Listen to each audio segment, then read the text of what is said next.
अगर आप Warren Buffett के जैसे इन्वेस्ट करना चाहते हैं तो आज आपके लिए मैं लेके आया हूँ 4 ऐसे रेशियोज जो आपको बहुत हेल्प करेंगे वैल्यू इन्वेस्टमेंट के लिए। वैल्यू इन्वेस्टिंग टेक्निक क्या है वो अगर आपको जानना है तो मुझे कमेंट करके बताइए, मैं उसके लिए एक और वीडियो लेके आऊँगा। Hi friends, this is Amish, welcome to financial सुकून।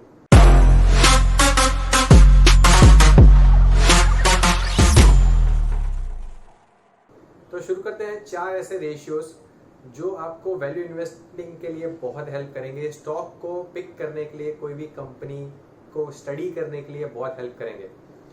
वो 4 रेशियोज है PB, PE, PEG and D Y.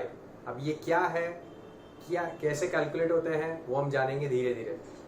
In 4 ratios को कैलकुलेट करने के लिए एक चीज़ ज़रूरी होती है, वो है अर्निंग पर शेयर, स्पेशली आपके पीई और पीईजी के लिए। तो वो जानते हैं पहले अर्निंग पर शेयर क्या होता है। अर्निंग पर शेयर होता है कि टोटल कंपनी की जो नेट इनकम है उसको आपको नंबर ऑफ शेयर से डिवाइड कर देना है, यानी कि एक शेयर को कितना हिस्सा मिला उस अर्निंग का, वो अर्निंग पर शेयर एक्सप्लेन करता है। तो सबसे पहले अर्निंग पर शेयर, क्योंकि ये इन दोनों रेशियोज के लिए आपके पीई और पीईजी के लिए बहुत हेल्प करेगा। तो पहला है अर्निंग पर शेयर। ये रेशियोज, ये अर्निंग पर शेयर इसलिए भी इम्पोर्टेंट है क्योंकि ये आपको ये बताता है कि अगर कंपनी ने जितना कमाया उसमें से शेयर होल्डर्स के लिए कितना बचा, सब टैक्स और लायबिलिटीज और सब कुछ हटा के। अब ये वो पैसा नहीं है जो आपको मिलेगा, ये वो पैसा है जो टोटल आपका है, बट कंपनी ऑब्वियसली सब कुछ देती नहीं है, कुछ अपने लिए पास रखती भी है ग्रोथ के लिए। तो अब पहले जानते हैं PB, price to book value जिसे बोलते हैं। PB, price to book value. इसका मतलब ये है कि स्टॉक की जो प्राइस है वो उसकी बुक वैल्यू की कंपैरिजन में कितना है। अब बुक वैल्यू क्या है? बुक वैल्यू सिंपल है कि अगर कल आप स्टॉक को बेच देंगे, यानी कि उस कंपनी को बंद कर देंगे, तो उसकी सब असेट्स बेचने के बाद उसमें से जो लायबिलिटीज है वो हटाने के बाद क्या बचेगा, वो उसकी बुक वैल्यू होती है। यानी कि कंपनी कल अगर बंद हो गई तो शेयर होल्डर के पास कितना बचेगा, सब लायबिलिटीज हटा के। अब उसको पीबी का मतलब है price with respect to book value. Book value के लिए आपको कोई भी वेबसाइट पे आप जाएंगे बुक वैल्यू मिल जाएगी, और price to book value ratio भी आपको मिल जाएगा। ये है प्राइस टू बुक वैल्यू। इसको कभी कभी पीबीवी भी बोलते हैं, price to book value, V लगा दिया जाता है, या प्राइस टू बुक वैल्यू भी बोलते हैं। सेकेंड रेशियो है पीई, यानी कि प्राइस टू अर्निंग्स रेशियो। अब ये रेशियो बहुत ज़्यादा वीडियोस में आपने देखा होगा, बहुत बार यूज होता है और बहुत ज़्यादा डिस्कस भी होता है सब टीवी पे, सब शोज पे भी। अब ये रेशियो कहता है कि कंपनी का जो अर्निंग पर शेयर है उसकी रिस्पेक्ट में वो प्राइस कितने मल्टीपल्स में चल रहा है। बहुत बार आपने ये वर्ड सुना होगा, मल्टीपल, यानी कि अर्निंग 100 रुपये है और अगर प्राइस 2000 रुपये है तो उसका पी रेशियो हो गया 2020, यानी कि वो 20 के मल्टीपल्स में चल रहा है। ये है प्राइस टू अर्निंग रेशियो।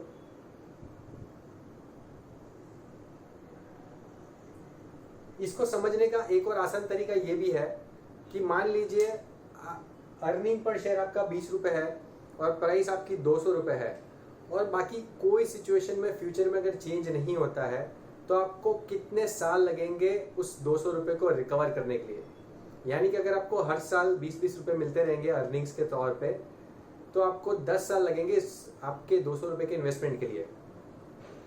अब ये जो रेशियो है ये थोड़ा सा स्क्यूड है और एज ऑफ मोमेंट होता है कि आज की डेट में वो कितना है, लेकिन ये ज़रूरी नहीं है कि वो कंपनी के ग्रोथ को एक्सप्लेन करे।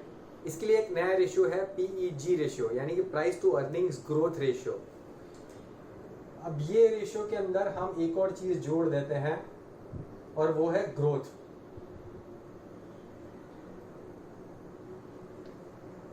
इसके लिए हम ये देखते हैं कि हिस्टोरिकली कंपनी कितने परसेंटेज से ग्रो कर रही है। ये इसका फायदा ये भी होता है कि आप अगर कोई कंपनी कंसिस्टेंटली ग्रो कर रही है, एक एवरेज 10% 15% से आपका उसका अर्निंग्स ग्रो कर रहा है, तो आपको डिटरमाइन करेगा कि आपका जो इन्वेस्टमेंट है, आपने जो 200 रुपये डाले हैं, वो जल्दी रिकवर होंगे कि नहीं होंगे। ताकि आप सिर्फ प्राइस टू अर्निंग ना देखें, ग्रोथ भी देखें, क्योंकि आप यही चाहेंगे कि कंपनी का जो अर्निंग्स है, आपकी शेयर होल्डर्स के लिए जो अर्निंग्स है वो ग्रो करता रहे, ना कि एक कांस्टेंट रहे। इसलिए price to earning growth ratio जो है वो एक बेटर रिप्रेजेंटेशन है अगर आपको स्टॉक वैल्यू इन्वेस्टिंग करना है तो। और लास्ट है डिविडेंड यील्ड। डिविडेंड यील्ड का मतलब है कि शेयर होल्डर्स को कितना डिविडेंड दिया जाता है।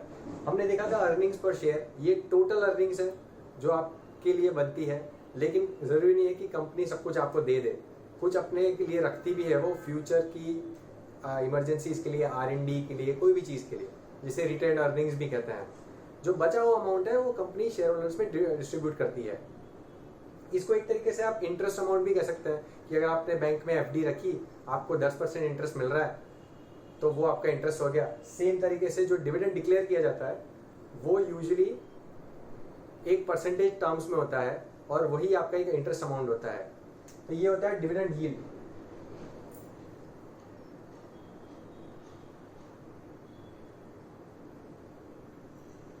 इसका दूसरा एडवांटेज, इसको देखने का दूसरा एडवांटेज ये भी है कि ये आपको ये भी दर्शाता है कि आपको अगर आपकी स्टॉक की प्राइस अगर बढ़ेगी नहीं तो भी आपको कोई कंसिस्टेंट साइड इनकम मिलती रहेगी कि नहीं मिलती है, कोई एक रिटर्न मिलेगा कि नहीं मिलेगा आपको। अब जब आप डिविडेंड यील्ड देखते हैं तो ये देखना बहुत ज़रूरी है कि उस डिविडेंड पे आउट की फ्रीक्वेंसी कितनी है। अब ये मत देखिए कि सिर्फ पिछले साल कितना डिविडेंड डिक्लेयर हुआ था, आप ये देखिए कि हिस्टोरिकली कंपनी ने कैसे डिविडेंड डिक्लेयर किया है, क्या वो कंसिस्टेंट है, हर साल दिए जाते हैं, हर साल एक अच्छे परसेंटेज में दिए जाते हैं।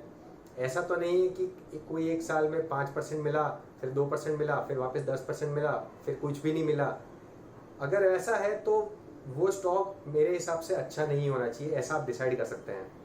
तो कंसिस्टेंसी देखिए और अमाउंट भी देखिए कि परसेंटेज कितना मिल रहा है आपको। अब चलिए इन सभी रेशियोज को एग्जाम्पल के साथ समझते हैं। मैंने एक कंपनी के कुछ फिगर्स लिखे हैं, ये अगेन कोई स्पेसिफिक कंपनी का नहीं है, मैंने सिर्फ एग्जाम्पल के लिए लिखे हुए हैं। ये है बुक वैल्यू 2000 रुपये, अर्निंग पर शेयर 100 रुपये, 3000 उसका करंट शेयर प्राइस है, 5% हिस्टोरिकल ग्रोथ रेट है। अब हिस्टोरिकल ग्रोथ रेट के लिए यूजुअली 5 साल का एवरेज देखा जाता है और 30 रुपीज़ जो है वो लास्ट अनाउंस डिविडेंड है। अब सभी रेशियोज को कैलकुलेट करते हैं। बुक वैल्यू का है सिंपल, 3000 डिवाइड बाई 2000 यानी कि प्राइस टू बुक वैल्यू 1.5 आ जाएगा। नेक्स्ट है पी, आपको अर्निंग पर शेयर और 3000 rupees current share price available है तो आपका मल्टीपल हो गया 30 के मल्टीपल पे वो ट्रेड कर रहा है। अब PEG है, उसके लिए 5% आपके पास अवेलेबल है ग्रोथ रेट हिस्टोरिकल। आप उसको PE रेशियो से डिवाइड करेंगे, ना कि डायरेक्टली प्राइस से, यानी कि आप PE को डिवाइड करेंगे ग्रोथ रेट से तो आपका PEG हो गया 6। और डिविडेंड यील्ड जो है, करंट डिविडेंड 30 रुपीज़ है, उसको 3000 से डिवाइड करेंगे तो आपका डिविडेंड यील्ड होगा 1%। अब इन रेशियोज को यूज़ करने से पहले एक चीज़ का ज़रूर ध्यान रखिए, यस स्पेशली जब PE और PEG की बात आती है, आपको इन रेशियोज को हमेशा अगर कंपैरिजन करना है तो उनको आप उस कंपनी के जिसको आप स्टडी कर रहे हैं उसी के कंपटीशन से ही कंपेयर करना चाहिए और उसके इंडस्ट्री से ही कंपेयर करना चाहिए। आप ये नहीं कर सकते कि एक्सिस बैंक का PE आप रिलायंस से कंपेयर करें, या फिर कोई IT कंपनी है जैसे इन्फोसिस है उसका PE अगेन कोई आप बैंक से जैसे कि कोटक है उससे कंपेयर करें। उसी के इंडस्ट्री से, उसी के कंपटीशन से कंपेयर कीजिए, तभी आपको एक अच्छा सा रिप्रेजेंटेशन मिलेगा। तो अगर आपको ये वीडियो अच्छा लगा हो तो इस चैनल को सब्सक्राइब जरूर कीजिए और मुझे कमेंट करके बताइए आप नेक्स्ट कौन से वीडियो के ऊपर बात करना चाहेंगे। Thank you.